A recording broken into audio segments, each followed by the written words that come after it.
Hello there, and welcome to the Marketing SOS Show. My name is Eric Yee. I am your host, and if you haven't listened to the show before, one of the things that we do here, or the main thing that we do here, at least at the moment, is I answer questions from the audience, marketing and business-related questions from all walks of different kind of industries and people. You know, we got students that email us, small business owners, and even career marketers that just need some help or some advice that just gets out of the company that they're in and gets some unbiased advice. So thank you so much for tuning in. I appreciate your time. Hope everything's going well. Wherever it is that you're listening, I'm sure we're all facing very similar situations, with lockdown orders and things like that. If you're listening in the future and you're not here in 2020, hopefully things have gotten a little bit better and we're not all quarantined in our houses still. So with that being said, today's episode features a little bit a different question than the ones that we're used to. It's actually the first for our Marketing SOS show. So 86 episodes in, this is the first time that I'm helping someone apply for a grant, which we haven't gotten here on the show before. We have had startups email us that are getting like private funding or people that are bootstrapping their companies and don't have big marketing budgets. But this is the first time someone's applying for a grant and needs a little marketing input to boost it up. So let's hear from them just after this.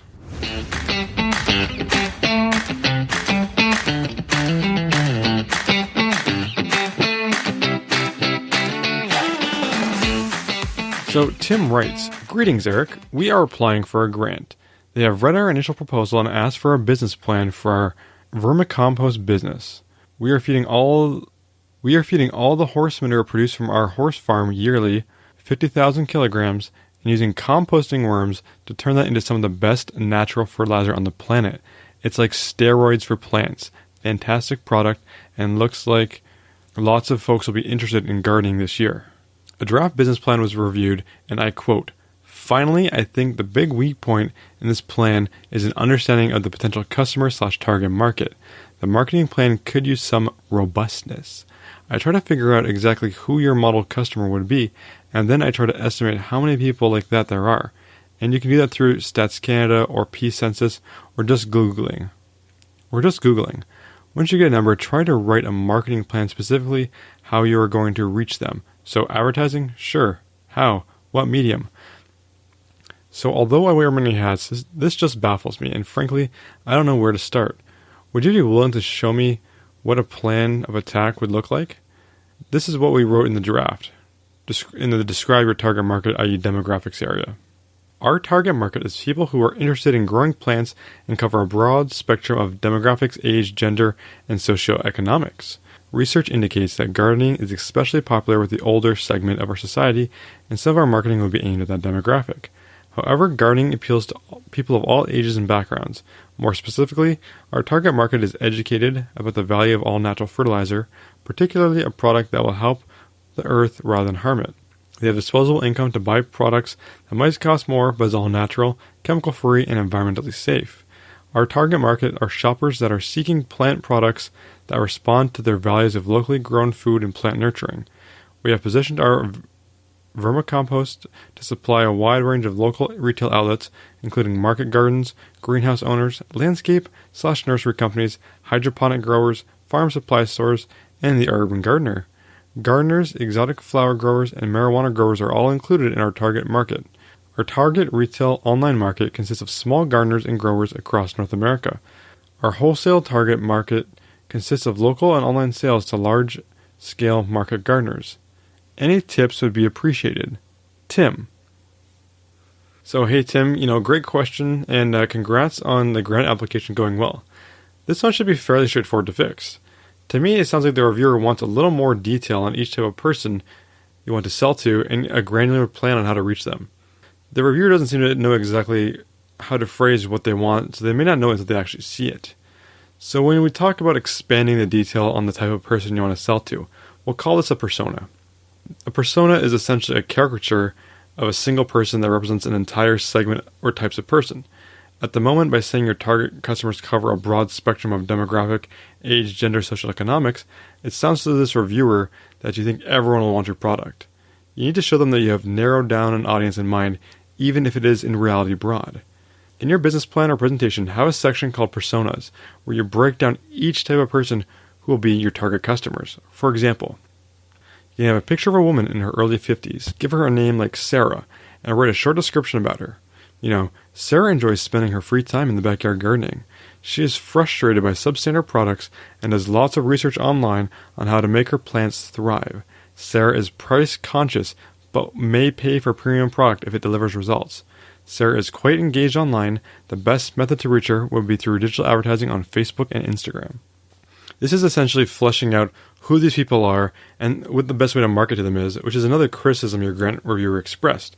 He or she wants to know how you plan to get to these folks. Once you've fleshed out your different personas for all the different ones you kind of listed, like, hydroponic growers, etc., you need to build a plan to demonstrate how you intend to appeal to this audience. This could just have the title of each persona, a list of the medium or marketing channels you think will work best for them, like we mentioned, Facebook and Instagram ads for Sarah.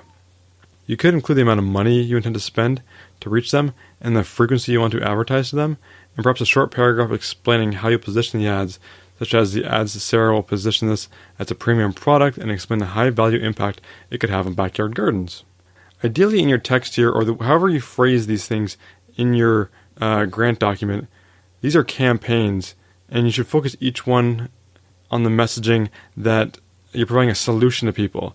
As you say, like it's a rocket fuel for plants. It's going to do amazing things. That's kind of the messaging you want to focus on when you're building these campaigns. Now, to help bolster your persona data, you can go into like Stats Canada, like the reviewer mentioned, and there's a great deal of publicly available information on agricultural practices of Canadians. Throw some stats into your persona descriptions for each one. Anytime you can back things up with stats, especially with grant research or grant application processes, I'm sure, just shows that A, you did your homework, and B, you are looking into these things, and it might be a sound investment for this grant money. So, Tim, to summarize here, really flesh out who these personas are. They may be home gardeners or retail buyers, so you have a few avenues to explore. Give some detail on who they are, their attitudes, and where they go to for information, and a brief high-level plan of the messaging and channels you use to reach them, and if a possible budget is associated with it. This should be enough to satisfy this reviewer. It gives them a little more meat to chew on, and demonstrates that you are going in with some targets. This also isn't just an exercise to get you the grant, but one that will help you in the future, honestly, when it's time to start advertising. You can be specific and targeted, which will give you much better results.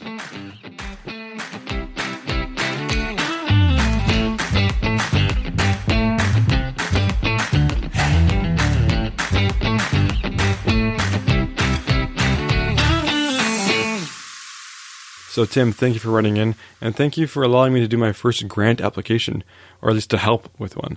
I've never done that before, and overall, it sounds like you have a really interesting business and one that's going to do well. I will say that the reviewer, I think, is right in that he or she was just asking you to really think through how you're going to reach these people and who these people are. A lot of people probably go and apply for grants, or probably go and get some kind of debt loan from the bank to start a business. They open the doors and wait for customers, or they don't know how to get in front of those customers because they didn't take the time to sit and think about that during their business planning stage.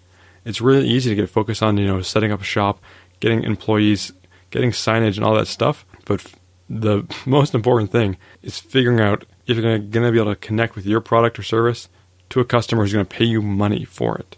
And hopefully lots and lots of money ongoing. So Tim, despite the hurdle and the head-scratching setback, I think it's a good exercise to go through and something that you should pull out of your business plan and have as a reference when you get to the stage when you start looking at how to position your product and how to market it and how you're going to speak to people at different events. So I think it's going to be a valuable exercise and something that I think anyone else out there listening that doesn't have personas or a great granular knowledge of who your customers are should step back and spend some time this week doing. We're all in quarantine. Spend a slow Saturday or Sunday morning doing this. It'll help you immensely. That way, when you're making any kind of email copy or ad copy, social media posts, you know who you're speaking to and how to phrase things and what they want. So always keep that in mind. Meet your audience where they are, speak to them the way they want to be spoken to, and communicate with them on the channels that they're using. It's that simple. It can be complex getting all this information together and validating it, but it's going to pay you dividends down the road. So Tim, once again, thank you for that. Thank you for the question. Thank you all for listening. And if you could leave the show a ratings and review on whatever podcast player you listen to, it would go a long way to help building the show up in the future. And if you have a question for me, here on the Marketing SOS Show, I'd love to answer your question on an upcoming episode. So drop me a line at eric@marketingsos.ca. That's .ca, not .com, not .co, .ca, the first two letters of Canada, which is where I'm from. And I'd love to hear from you. I'd love to help you with whatever you got. So thank you once again for listening. My name is Eric Key, and with that, I am out.